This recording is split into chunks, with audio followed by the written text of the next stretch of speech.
Cartoon story. रश्मि और अमर lockdown के चलते डेटिंग ऐप पर मिलते हैं। उसी बीच उनकी बॉन्डिंग बहुत अच्छी बन जाती है और दोनों एक दूसरे से प्यार करने लगते हैं। बस लॉकडाउन खत्म होते ही चट मंगनी पट शादी। उससे पहले घर में बात तो कर लो। अरे माँ पापा कभी मना नहीं करेंगे। अमर की बात सुन रश्मि खुश हो जाती है। ऐसे ही दिन बीतते हैं और देखते ही देखते लॉकडाउन खुल जाता है, जिसके अगले ही दिन अमर अपने परिवार के साथ रिश्ता लेकर रश्मि के घर पहुंच जाता है।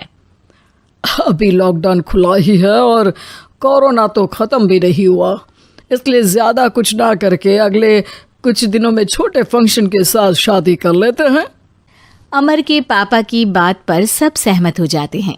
कुछ दिन बाद दोनों की शादी हो जाती है और रश्मि अपने ससुराल पहुंच जाती है। बेटा, शादी तो तूने अपनी मर्जी से कर ली, लेकिन बहू को बोल देना इस घर में हुक्म मेरा ही चलेगा, इसलिए अपना राज जमाने की कोशिश भी ना करें। माँ, रश्मि को यहाँ सिर्फ प्यार, आशीर्वाद और अपनापन चाहिए, पैसा या राज नहीं। बेटी की बात पर सास मुंह बनाए वहां से चली जाती है और अब वो हर रोज रश्मि को परेशान करना और ताने देना शुरू कर देती है। देखो, ये है आजकल की लड़की, इंटरनेट पर लड़कों से बातें करते हुए इन्हें शर्म भी नहीं आती, और यहाँ तो देखो कितनी सीधी सुशील बनकर दिखा रही है।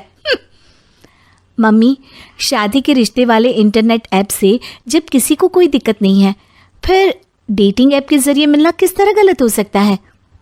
रश्मि के डेटिंग ऐप वाली बात सुन उसकी हैरान सास तुरंत तुनक कर पूरे घर को सिर पर उठा लेती है, जिसकी आवाज सुन अमर और उसके पापा भी वहां आ जाते हैं।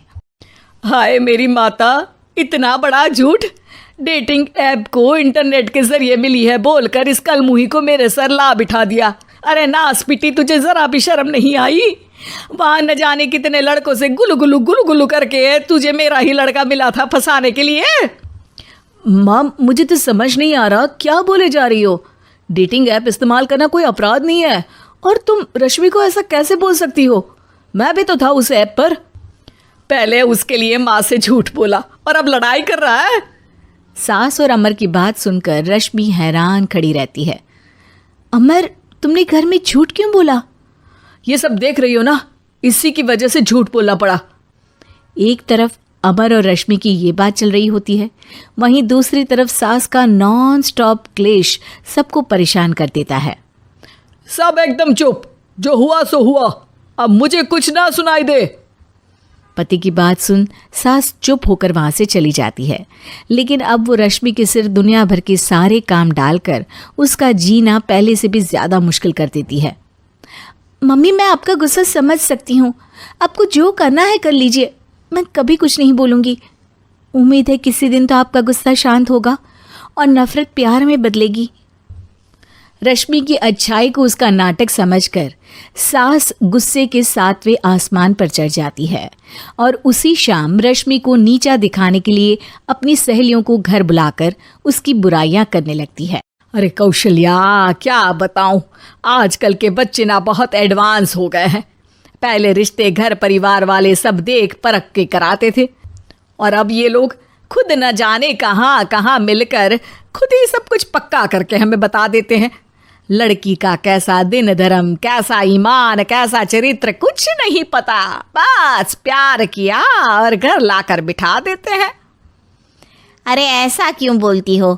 आजकल बच्चे अपने आप में बहुत समझदार हो गए हैं, और फिर पूरी जिंदगी तो उन दोनों को ही साथ निभानी है।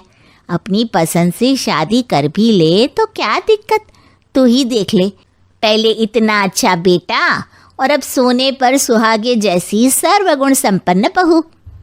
और पता है, अभी कुछ दिन पहले मेरी बेटी ने मुझे डेटिंग ऐप के बारे में बताया, जहाँ लड़का लड़की अपनी पसंद से अपने आप एक दूसरे को चुन लेते हैं, और फिर अगर सब सही रहता है तो बात आगे भी बढ़ जाती है। अरे इसमें इतना खुश होकर क्या बता रही हो? ये तो गलत है। न जाने कौन क्या है, कितना झूठ कितना सच है। अरे पर सोचो, जब तुम किसी के बताए रिश्ते को देखने जाते हो तो क्या एक ही बार देखने से सच झूठ का पता लगा सकती हो? ज़रूरी नहीं कि बच्चों का लिया फैसला हमेशा गलत हो। अरे बहुत बार हमसे भी तो गलत फैसले होते हैं ना। अच्छे बुरे लोग तो हर जगह मिल सकते हैं, फिर इसमें सिर्फ बच्चे ही गलत कैसे? सहेलियों की बात सुन सास सोच में पड़ जाती है और इसी तरह कुछ दिन बीत जाते हैं, जिसमें ना तो वो रश्मि को परेशान करती है और ना ही कोई ताना सुनाती है, जिसे देख रश्मि परेशान हो जाती है। मम्मी, आपकी तबीयत तो ठीक है ना? कुछ दिनों से देख रही हूँ आप मुझे कुछ बोलती ही नहीं। तो मेरा परेशान करना ज्यादा अच्छा लगता है क्या? नहीं, आपकी शांति उससे ज्यादा परेशान कर रही है। शांति इसलिए है क्योंकि मुझे एहसास हो गया है कि गलत तुम लोग नहीं, मेरी सोच है। प्यार तो एक सुंदर एहसास और शादी खूबसूरत साथ है। अगर ये साथ सच्चा है तो कहीं पर भी किसी भी तरह जुड़ा हो, उससे कोई फर्क नहीं पड़ता। आप कौन है? इतनी अच्छी बातें मेरी पत्नी तो नहीं बोल सकती। क्या आप भी?